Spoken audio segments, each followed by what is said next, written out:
You make a bunch of noise out here, so they have peace and quiet in here. Because there's no better sound than the squeak-free guarantee from Advantech Subflooring and Advantech Subfloor Adhesive.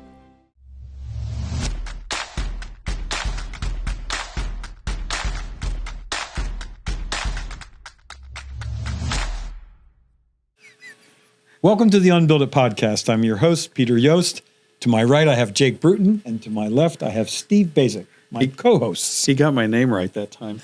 Hello, good afternoon, and welcome to the UnBuild It podcast. Apparently, Steve did a couple of Quaaludes before. He's trying out for NPR.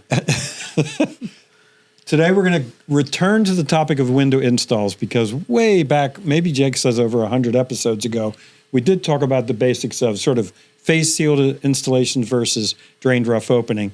But we want to come back to this topic because it's kind of a personal pet peeve of mine that our window installs are pretty complicated.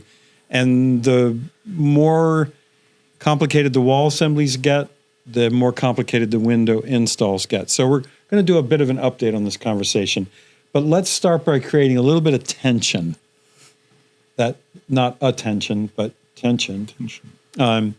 Steve and I have had long, great conversations. They're not arguments because we respect each other's positions quite a bit. Poninions? I like a panini. I have Poninions. I kind of feel that there's an opportunity, but also a risk for manufacturers of windows to become more involved in the window installation process. Because I think one of the problems in our industry is that everybody makes individual components, and that allows everybody to point the finger at somebody else when it comes to part of that assembly failing. Don't you think that's by design on their part? Well, that is the question, and that is why every struggle that we have can always be turned into an opportunity. So, like when Huber started to combine functions of sheathing with weather-resistant barrier with insulation, that's super challenging, but it's also an opportunity because if you develop a system that makes everybody use all of your products rather than just one or two, that's a market share issue.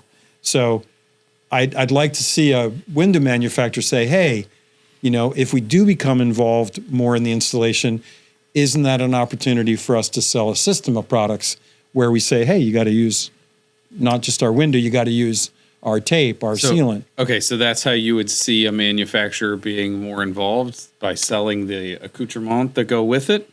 Potentially, if you create a system and you make your warranty connected to the systems of those products, you're creating a lock on all those elements of the window install.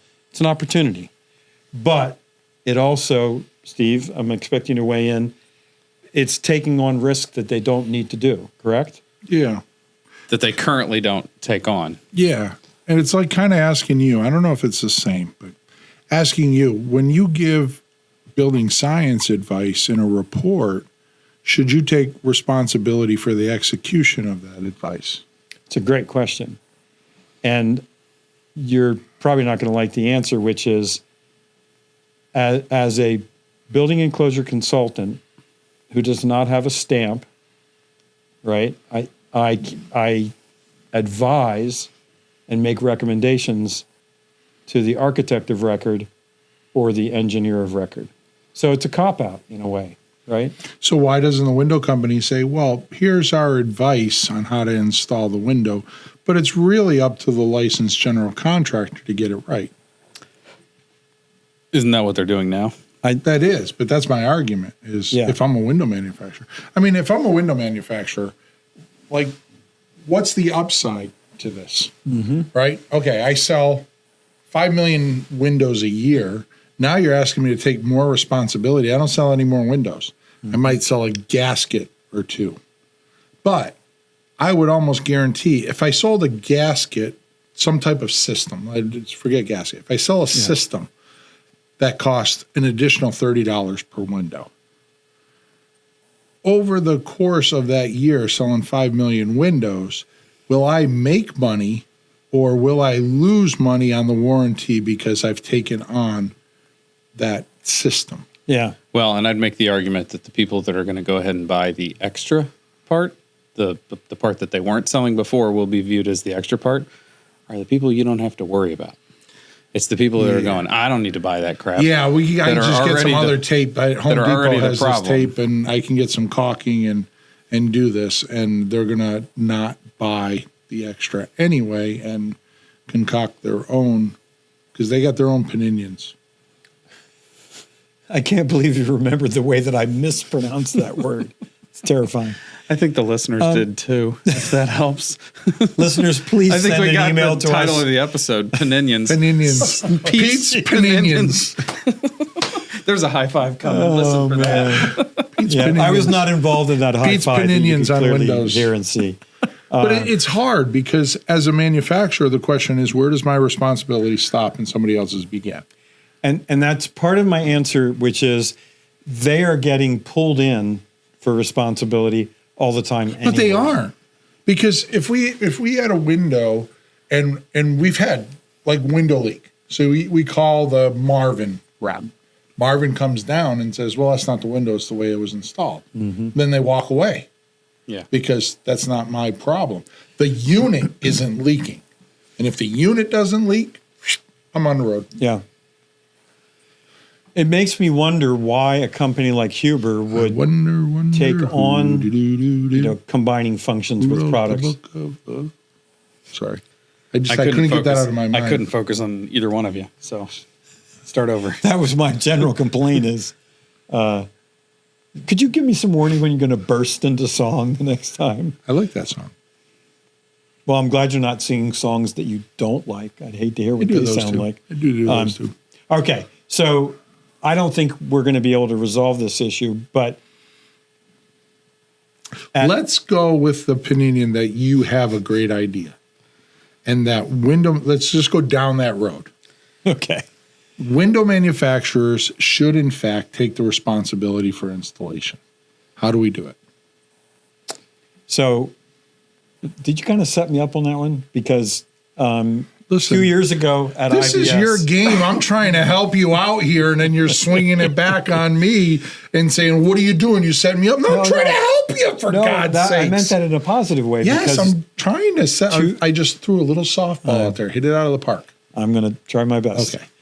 2 years ago at International Builders Show, we were surprised to find that Pella has developed a install system for their windows that's quite different than the way that they were selling windows beforehand. And I know one of the lead engineers in R&D, and my first question to him at the Builder Show was, how did you get this past Pella legal?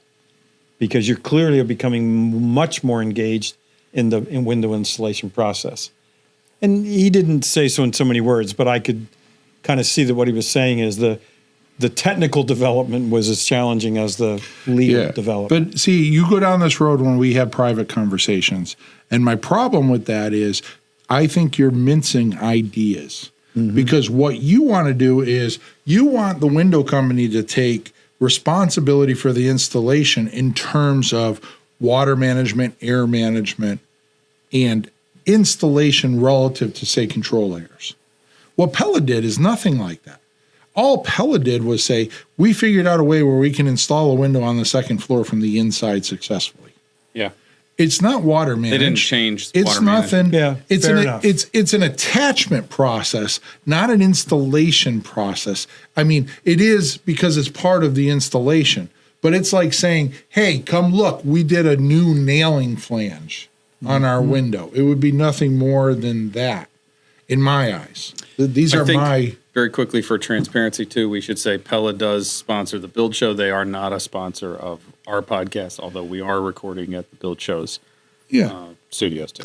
Well, I think it's also fair to say that, I don't know if all of us do, but I certainly have strong working relationships with Pella, with Anderson, and... Yeah. Well, I think we all know people there. Yeah. And it's a question of, do we use some of their products or not? But it's probably for other reasons. It's not that. But I'm strictly like, let's forget about it. Let's just call it XYZ Windows. Okay, XYZ Windows has a really cool attachment method. That doesn't do anything for water management. That's true. That's true. They solve some problems. And what's really interesting, and I didn't do it and I regret doing it, somebody posted installing a window with a new attachment method and said, this saved us an abundance of time. Like, we installed these windows in half the time. And I was going to write a comment asking, did you charge your client half the price? Right? Or did you just absorb it as a benefit? Right? So I'm guessing, knowing that person, it was the latter, right? That they just absorbed it as a benefit. So not all great things get passed down the line. So my question is, and I wonder, I'm not pointing any finger or anything, going back to the steady set system, one of their things is like, now you don't have to put up scaffolding to put up windows on the outside of the building. You still have to get to the outside to do your water management. I wonder if that's going to make water management details more difficult because people aren't going to take the ladder work and the ladder setup as serious now, because you don't have to carry a window up it. You're just going to put up an extension ladder. Are you not going to do as good a job? And you're going to reach, you're going to put the tape, I really can't apply any pressure. It's up there. It's good enough. Like, I wonder if it's going to be a detriment to the... Like, I know that I've worked with crews in the past that if they now don't have to put up scaffolding and now they just have to put up an extension ladder, they own crappy extension ladders, and now things will go downhill. Like, I wonder if there's instances. I'm sure there's instances of both, but... And a little side note, I do like the fact that they've added little, basically nubbins to the bottom of the unit that lifts the window unit up off the sill. It's very smart. Which is that's a good drain. Yeah, I mean, I think it's a well-engineered system. I just don't think it's doing, like, you're talking about apples wanting to solve for apples, and they're solving for oranges. Got it. In my eyes. But getting back to it, so we've had this conversation about, okay, so we want to go down the road. We want to have the window manufacturer take on ownership. What does that look like? Yeah.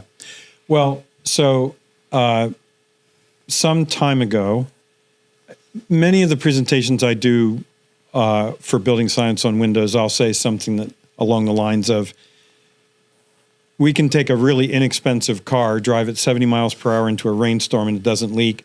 We build houses that sitting still leak water. And one day it occurred to me, like, well, why is it that car doors don't leak? Given that they are being driven at 70 miles per hour into a rainstorm. So then I jumped to the idea of... Are you going to make an argument that we should unionize? Is that what it is? No, it's like, to me, better than sealant is a tape. But gaskets are better than tapes. Because inherently the gasket has a longer life for what its function can be. And so I've always thought is that purely because of thickness? It has to do with the fact that it's not relying upon stickiness. It's relying upon contact and compression. Okay. And so I've always been told, the reason we don't use gaskets throughout the construction industry is that compared to liquid sealants and to tapes, gaskets are just really expensive per lineal foot compared to the other two. And then I thought, well, wait a minute. Window installations are already really expensive. Why are we shying away from gaskets just because they cost more? That doesn't seem, we should do some evaluation of how much better we might do with a gasket. But the reason for that is, in cars, we've eliminated that choice. In houses, we haven't, right? So the car, the engineer says, okay, we're going to build this X19 car. We're going to use this gasket. It's going to seal it up. That's how we're building it. And the car gets built. In a house, you might say, well, this is how we should install the windows. Well, we really don't need to do that. We can buy a cheaper tape. We can do this. We can do that. Yeah. You've put the choice on the person doing the work there. In the car manufacturer, that choice doesn't exist. That choice exists only up through the design of the product. I agree with you. And I think the other thing is that you can't, in a house, you may have a window that leaks for years and not find out until many years later, and it's a failure. When car doors leak, everybody sees it. It's, you know, it's, you and can't you know get away. almost immediately, because Yeah. we've had a car, brand new car, and it leaked, and my wife brought it like back day 2. Like, Yeah. this window's leaking. There's a puddle on my rug. Can't imagine how fun that conversation was for somebody. Matt and your wife. So, but I think that's part of the difference is houses. And that's, you know, when I talk to clients and say good things cost money, like a window that doesn't leak costs money. Yeah.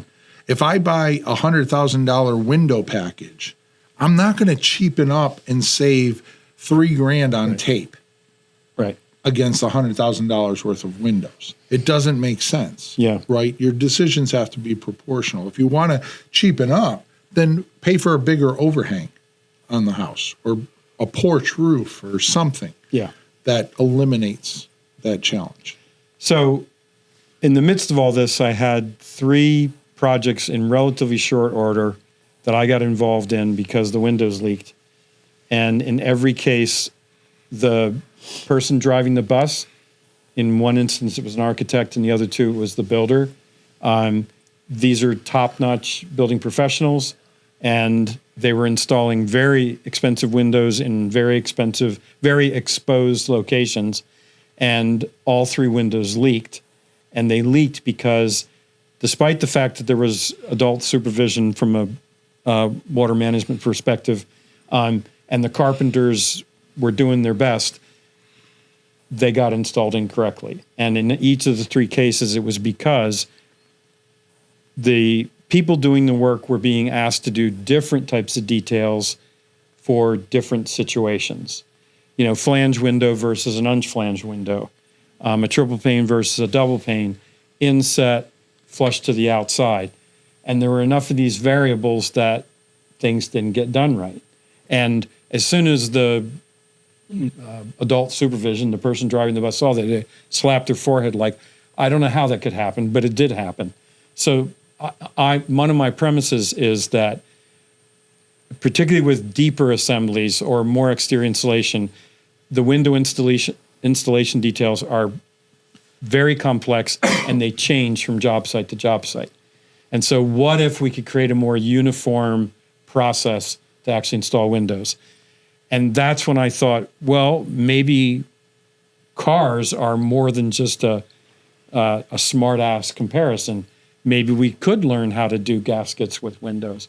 I just want to preface this by saying, at the Build Show Live this past fall, Cody Pelletier of Laurel Design and I did a presentation on this topic of using gaskets to install windows. And Steve has been really helpful with this, and Jake as well, providing feedback on this system, because it's definitely something that's in early stages of development. But I started off this investigation by calling a car manufacturer I knew. They, under a NDA, a non-disclosure agreement, had asked me to do enclosure consulting because this car manufacturer... Just tell everybody it was Ferrari. Just tell them. Go ahead. This is a car company that wanted to do modular housing. And so I called them and said, here's what I'm thinking about. And my contact said, yeah, I'm not really interested in that. I said, yeah, but I'd like to talk to somebody on your automobile side of the business that does gaskets in cars. And he said, oh, we call that our enclosure department. And the enclosure department is... You want to talk about a way to get Pete excited? Yeah. Well, you want to talk to our management of enclosure. Oh, I get to talk to the enclosure guys and gals MOE, management of enclosure. They do windshields, doors, windows, hatchbacks, and skylights, yes, or roof lights. And he said, I'm not going to pay you, to talk to our folks, and it has to be off the record. But I bet you if I go to the head of the engineering of the closure department, there'll be some engineer there that'll be tickled to death to have somebody who from wants the outside, who wants to learn, who wants to learn about There's enclosure. People on the other side of the wall. So There's a week somebody out later, there? A week later, he called me back and he said, as I predicted, an engineer really is looking forward to talking to you. They can only do it during their lunch hour. I would have paid to be on that conversation. Somebody excited to talk to Pete about enclosures. So for an hour at lunchtime, the head of the enclosure department for this motor vehicle company, and one of the first things he said was, it is rocket science. It's really complicated. But what was fascinating to me is a couple things. One is car doors have double bulb gaskets. There's one on the door and there's one on the frame. They're continuous and they're all these crazy different shapes. And their brake is at the bottom, right? There is no brake. Or where they're welded. I couldn't find the weld. Okay. Yeah. And when you peel back both the frame gasket and the door gasket, there's perforations along the back, but they're not weeps because they're hidden and they're facing up or out, not down. And so when I asked him about that, he goes, yeah, that's so that there's no actual air pressure in the gasket. And I said, well, don't you want it to be airtight? He goes, no, because if both the gaskets were airtight, you'd never be able to slam the door. It would go bump and bounce right off. He says, so that's pressure relief. We want them to collapse. We want them to collapse against each other. So how much they're compressed is a big deal. But he said the screwy thing is that, yes, water management of those double bulb gaskets is important, but as important, if not more important, is sound transmission. Those gaskets are largely about sound, reducing shake, rattle, and roll, he calls it. Now, no roll, but shakes and rattles. You hope no roll. Pardon me? You hope there's no roll. You hope there's no roll. And then he said, since your situation, you're only installing the window presumably once, you probably don't need a double gasket. I mean, we needed the double gaskets because we're constantly opening and closing the doors and compressing and uncompressing. So that was a relief. So he told me a whole bunch of really interesting things. And I've noticed that, like on the top of the gasket, like there's a little channel that sheds the water too. It's really interesting. When you look at, one of the things is that I started to look at cars up to 20 years old. And over the last 20 years, the gaskets... 20 years old up to your age? Well, I'm just trying to understand. Are we talking like Packards here, or are you talking about like recent... Only if I things go back that have to a like roof. 2005. Okay. Between cars up to 20 years old, yeah. not your age, No. up to 20 years Yeah. old. Okay. And they really haven't changed that much in the last 20 years. They're But very prior- homogeneous now. They are. Figured But it prior out. to that, they were all over the place. So there's been there've been some success in design stories with that. The only place on the car door that is where there's something in addition to the double bulb gasket is along the top arch. And there's a fin gasket that is attached to the door and is the first interceptor of water getting in. And that is a gutter. It Just a guides shed that. water. It guides it to the other parts. So that's one thing. The second thing is they're incredibly shielded. The two gaskets where they meet, there's a big air pocket in front of it. And so I was washing the car, and I thought, oh, I'm going to find out how much water gets through the gasket. So I happened to find a paper straw, a paper straw cover wrapper sleeve. I tore it into little sections, and I took that really absorbent piece of paper, and I put it half inside the door and half out the door, and then I closed it. And then I washed the car.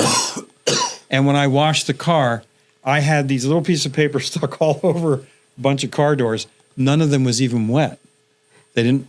So Because if it got past that gutter, it would be a pain in the butt every time it rained. It's also, Joe Stieberg has a great building science insight about taking a cup and turning it sideways in a storm, and how the water drips this way, but it can't get driven in because there's an air pocket. That's shielding. That's exactly what happens in car doors. They're way back in, so that the water would have to be driven with really incredible force to actually get into that chamber to the back where the gasket is.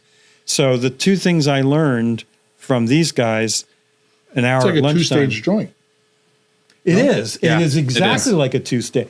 High five there, buddy. That's exactly what it is. Because Joe describes the way two-stage joints work in double sealant commercial building walls, facades. So the long and short of it is that I've been doing some work in this area. It's been super fun and entertaining. And when we were developing this for the Build show, I said to Kristen, the person who was helping me organize the session, it'd be really nice if I could get a European flangeless triple pane tilt turn company involved. She says, "Oh, we work with Octoplast." I said, "Who's Octoplast?" She said, "Oh, it's a Polish triple pane window manufacturer." And that led Steve and I to end up at Laurel Design in Boston because Cody Pelletier is the president of that window dealer, working with Octoplast and Aluplast as his two types of windows he does. And he's super interested in insulation, does a lot of troubleshooting on insulation. So he actually stopped what he was doing and worked with me on the session at the Build Show Live back in November. So we've gotten some interest. We've talked to the three of us have actually talked to a couple of window companies about this topic. And there's intrigue, but it's slow in developing. Wait, before we move too far away from the auto manufacturer, I want to just support Peter in saying Peter shared some of the emails back and forth between he and the auto manufacturer engineer. The emails even read as if the engineer was excited to talk to Pete. I'm going to support him in his assessment that this person seemed excited to talk to somebody Pete. as dorky and twisted as Peter Yost. Yes. Sorry, go ahead. Yeah. But anyway, so I, with some other folks, am trying to figure out if this might be a way of sliding windows from the inside, compressing a gasket, have it click into place, and then the question is, you have to go from one plane for the head and the jambs and switch to the sill in a different plane, so the gasket has to make a right angle bend there. And Steve, I was doing this presentation at the Chicago BS and Beer, and Steve walked up, and because he's been to so many window manufacturers, both double pane and triple pane, American and U.S., he said it's very common for them to slice and create a relief in the bend to get that to not be an awkward compression. So whether this idea will fly or not, who knows? But it's starting to get traction with people who have to install windows. And I'm hoping that'll lead to some progress with an innovative window manufacturer. And, there is some indication that Octoplast is interested, and other window manufacturers as well. And I just want to tell you that I could not figure out how this might work without building a 3D model. Yeah. Steve told me, I can't be sure I understand it until I draw it in 2 dimensions. And I think that is really a reflection of the way that the three of us work on this podcast, is that I don't look at things. I don't have the same strengths as you two, right? And I don't have the same experiences day to day. But what we do is we take that mix and we come up with a better idea because of the perspectives we have. I don't understand. We have a community Poninion. I'm trying to Is it talk time up to go here. get flat grilled sandwiches? But no, I don't understand how Steve can say, I won't understand it until I can draw it. That makes no sense to me at all. But I know that's how his brain works, And I think it's really cool because that will be the proof of it, is we can make a 3D model that works. And by the way, Cody from Laurel Designs is trying to work with a company with whom he does window testing. And we're going to try 3 different configurations of gaskets to see if it's going to hold water or not. So Literally. Or hold out water. And Steve, I think that one of my big things with the gasket system is, if it was installed on the window, then the window manufacturer would install the gasket. And both you and Cody say, nah, I think that's a job that should be left You for the sell it person. as an installation kit And- outside of the window, and you sell for installing any window with it. And now what you've done, you've sort of skirted the issue of who's really Everybody responsible. still has the same responsibility. Yeah. You know what's really interesting that in hearing you talk, you know, what's coming down the pike a lot more often now is companies are hiring companies to install the windows. Like the framer isn't installing them anymore. The general contractor isn't. Yeah. The window company is. Yep. And it's really interesting because I just gave a talk to probably one of the best builders in Boston. They asked me to come in and talk about windows. And I gave the talk with the company that installs their windows. So they don't even install their own windows. They'll spec it and they own the window. And this is residential, single family? Yeah, it's residential. And they do very expensive window systems too. But it's really interesting that they don't trust anybody, that they have a specialized person come in and install the windows. I mean, the house that we're doing has a general contractor, but we had a window installer, and then we have somebody, the insulator comes and air seals the window. And then, you know, the siding guy is taping it on the outside. It's like there's a whole bunch of people now touching that window that aren't even the general contractor anymore. Yeah. I do know that some window It gets highly compartmentalized, and in my opinion, the minute you get highly compartmentalized, you just offered a lot more opportunity to say, well, it was their fault. Yep. It's their fault, Yep. not mine. The frame was wrong. If it's not mine, the tape failed. Well, I do know that many window manufacturers are connecting their warranty to you must install it the way that they described and with the materials they describe. Yeah. And also either extending the warranty or making the warranty dependent on you've got to do a blank certified window installer. Yeah.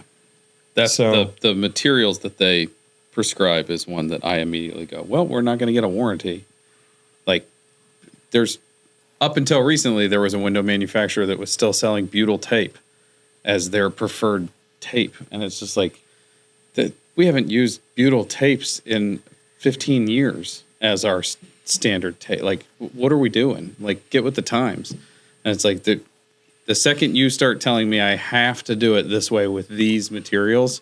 That's a libertarian in you. And we fair. As opposed to the I want the window manufacturer to tell us exactly how to do it and to take all the ownership for it. Well, that's the People's Republic. That's Peter's version. You know, there's I was thinking that the whole time he was talking. when he and I about were it. doing home building crossroads, and Steve said, you know, Peter from the People's Republic of Vermont. People's Republic of Vermont, we got a guy who like was totally irate that Steve was dumping on me for being a communist or something, and it was a joke. But anyway, That one, my other favorite joke was when Peter, he'd always, and he would forget, like we just did the presentation 2 weeks later, he'd be there and be like, do you remember where did we used to do laundry? And I'd yell, down by the river. I'm going to tell you guys this because you might find out some other way. In the video on the Build Show Live of the session, I have a headlamp that I put on my head, and because I want to shine on the light so the videographer can get a better view, and I put the headlamp on backwards. I put the bar of the LED here, and I'm like looking like that. I know I have batteries in this thing. So the entire audience is totally cracking up, and so is Cody. I'm the only one that doesn't know that I have the headlamp on backwards. So that's a real treat I for tell those. people they don't believe me. So anyway, that's something that we're all working on. It's kind of cool, but we're all just trying to do better buildings. I got a quiz for you guys. I like quizzes. If the lightning strikes, who's the first one to get hit in an orchestra? The conductor. This is like playing Wordle to get it in There one you try. go. The conductor. You got it too. You just let me say it. That was very kind of you. That was too easy. Thanks for listening, folks. We hope you have as much fun watching these as we do making them. See ya. Bye-bye. Have a good day.